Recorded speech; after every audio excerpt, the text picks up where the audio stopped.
Nümunələr əsasında yanlış fikirlər tələb olunur. İki qrammatik əsası var. Cavanlıqda odun yığsan, qocalıqda üşüməzsən.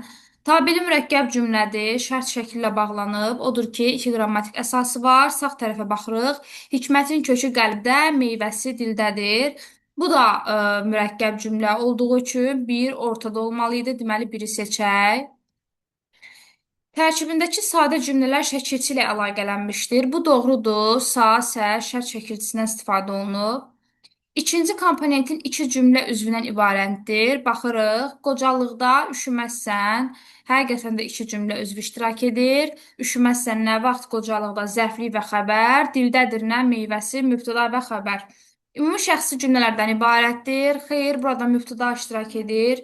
Ona görə də müəyyən şəxsi cümlələrdir. Dördü seçirik. İki cümlə üzvü sintaktik əlaqənin həm əsas, həm də asıl tərəfidir.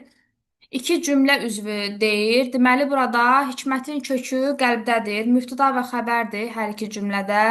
E,